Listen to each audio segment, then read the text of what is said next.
నిన్న హరీష్ రావు గారు chit chat పేరుతోని చీటింగ్ రిమార్క్స్ చేయడం జరిగింది. గౌరవ ముఖ్యమంత్రి రేవంత్ రెడ్డి గారు ఆనాడు పిసిసి ప్రెసిడెంట్గా అయిన నాడే తొడగొట్టి చెప్పిండు, మీ గడిల్ని బద్దలు కొడతా అన్నాడు, బద్దలు కొట్టిండు. మిమ్మల్ని ప్రభుత్వం నుంచి సాగనంపుతా అన్నాడు, సాగనంపిండు.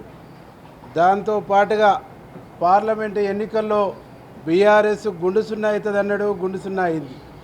నిన్న జరిగినటువంటి గ్రామ పంచాయతీ ఎన్నికల నుంచి మున్సిపాలిటీ ఎన్నికల వరకు బీఆర్ఎస్ పార్టీ కేలికతం చేసినటువంటి దమ్మున్నటువంటి నాయకుడు రేవంత్ రెడ్డి గారు.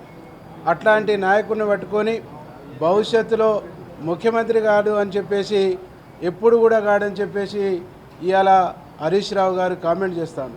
మేము సూటిగా హరీష్ రావు గారిని అడుగుతున్నాం, నువ్వు చివరికి నువ్వు ముఖ్యమంత్రి అవుతావా కావా అనేటువంటిది దేవుడెరుగు, కానీ మీ పార్టీకి రాష్ట్ర అధ్యక్షుడై చూపించు.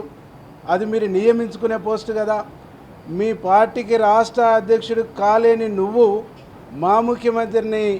మా ముఖ్యమంత్రిని సవాల్ చేసేటువంటి స్థాయి నీకు లేదు అని చెప్పేసి ఈ సందర్భంగా నేను గుర్తు చేస్తా ఉన్నా. ఈ దేశం రేవంత్ రెడ్డి దిక్కు చూస్తుంది. రాహుల్ గాంధీ, సోనియా గాంధీ, ప్రియాంక గాంధీ కుటుంబం తర్వాత ఆదరణ ఉన్నటువంటి నాయకునిగా, శక్తివంతమైనటువంటి నాయకునిగా, పవర్ఫుల్ నాయకునిగా ఇవాళ ముఖ్యమంత్రి రేవంత్ రెడ్డి గారిని చూస్తాం. ముఖ్యమంత్రి ఎదుగుతున్న తీరు, ముఖ్యమంత్రికి ఆదరణ వస్తున్నటువంటి తీరును జీర్ణించుకోలేక, ఓర్వలేక ఈరోజు అక్కస్తో హరీష్ రావు గారు మాట్లాడుతూ ఉండు.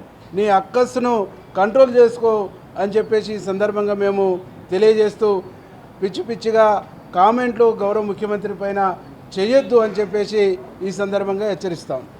Subscribe us and press the bell icon for more interesting updates.